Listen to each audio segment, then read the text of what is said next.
Magandang araw.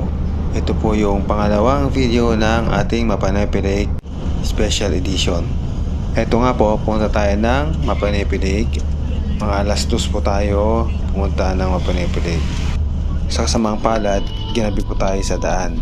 So, kailangan natin nag-hire ng tour guide para maigad tayo pupunta sa campsite. Nung pupunta na po kami sa campsite, ito po yung mga daan dito. Ito po mga tubig, buhangin. So buti na lang po talaga kumuha tayo ng tour guide para ma-guide tayo papunta sa campsite. Pagdating na lang po sa campsite, agad po tayong nag-set ng lamesa at camp, and then ito nga bonfire tayo kasama ng mga bata. So na-enjoy naman ng mga bata ang bonfire at ang campsite kahit na madilim na. At dahil nga gabi na tayong dumating, hindi po natin nakita yung view ng lugar. So ito, in-enjoy lang natin yung pagkakataon para mag-banding, ito, magkape, nag-bonfire to, naglaro ng apoy itong punso natin. Good morning. So dito tayo sa San Marcelino, Zambales. Where are you going, though? Where? Ito po na yung kinamagaan. Nag-decide tayong maglibot-libot kasakay sa ating sakyan. Kasi nung naubusan tayo ng tubig dito, may napagtungan tayo na tao at sinabi niyang mayroong tindahan ng tubig sa bandaron. Tayo, hinanap natin yung tindahan. Nung nakarating tayo sa tindahan, nagtanong tayo doon kung pwedeng maglibot-libot gamit ang sasakyan. At ang sagot ng tao doon, okay lang daw, basta wag lang daw masyadong mabilis yung pagpapatakbo at iwasan daw ang pagdidrip upang hindi po daw masira yung mga damo na kanilang inaalagaan at upang mapanatili yung ganda ng lugar. Meron din po dito mga CR para sa mga campers.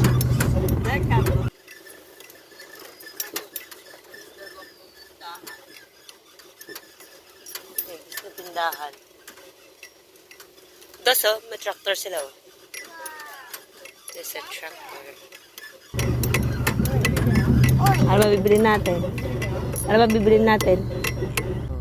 Dito po yung tundahan na kung saan tayo bumili ng tubig. Wow. At ito nga, meron pa silang magandang treehouse dito. Treehouse din, pagbibilihan ng water at ng tindahan. Nang nakita namin to, ay napawaw na lang kami sa ganda ng lugar.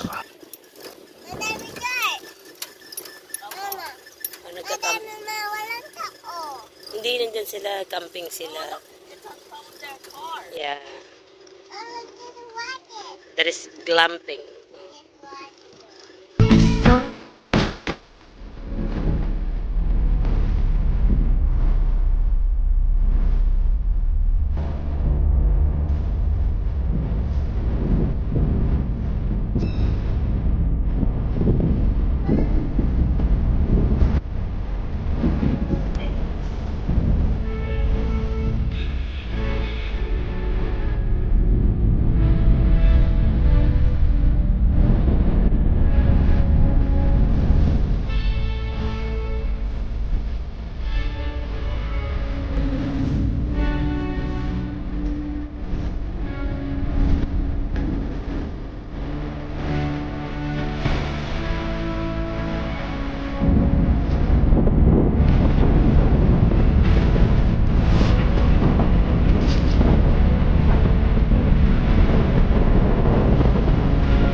Meron din tayo nakita dito, nagpapatakbo ng APB dito sa campsite.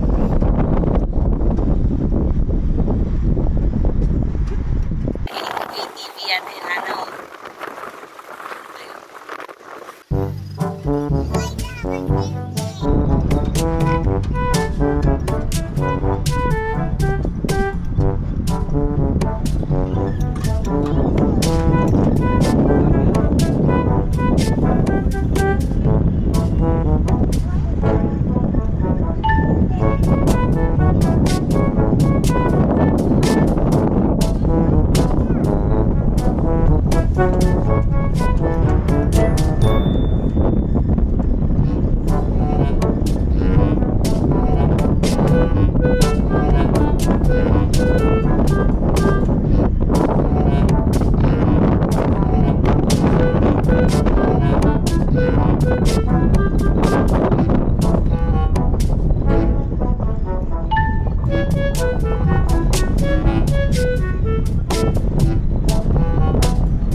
Hawak ka. Ililiko tayo. Ang daming ano. Hello, tita mo yun? Saan? Saan tayo galing kanina na?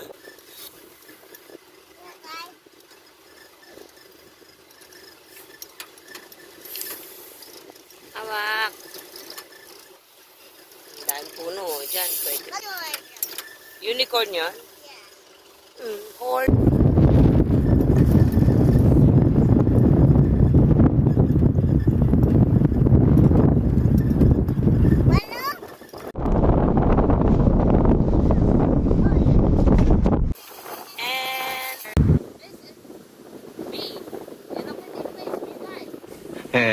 Galing ya? Wow.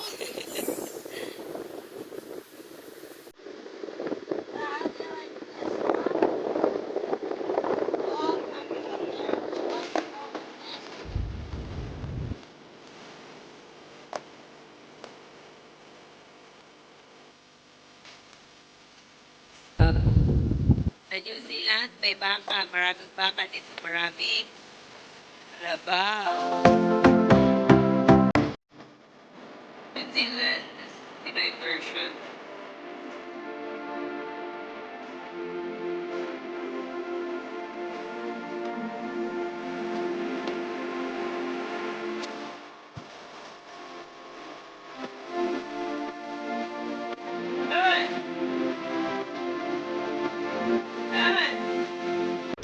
Mag 1 PM na ng hapon nang mag-decide tayong umalis dito sa campsite.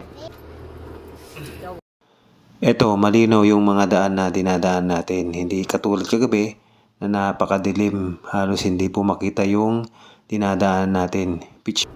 Uy, may baka. Mga nakagala lang po yung mga baka dito sa Mapanoype Lake.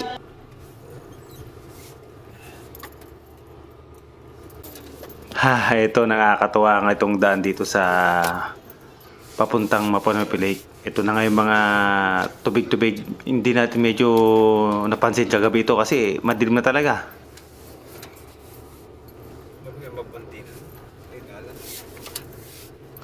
Ang kapansin lang talaga dito itong mga tubig-tubig na nadaanan natin na naramdaman natin kagabi talaga.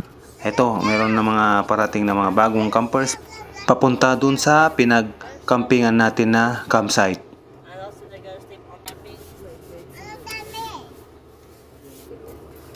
Oo, dami. Ano kayo?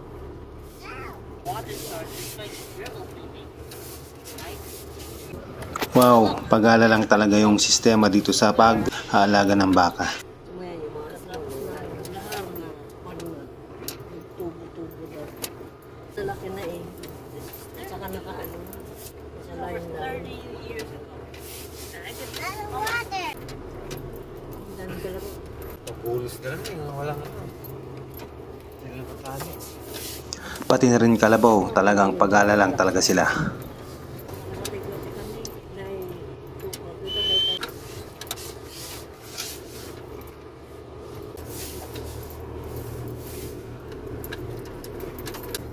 Manmit yun ito.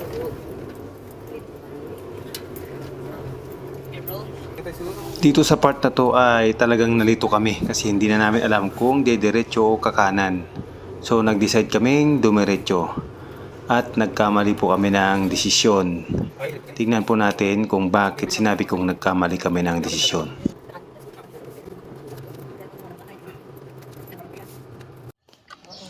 At eto na nga kung bakit nagkamali tayo ng desisyon.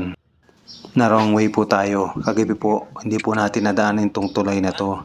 At nakita po natin na yung tulay ay makaninipis yung mga posto nila. So nag-decide kaming bumalik na lang kasi baka mahuhulog yung sasakyan namin.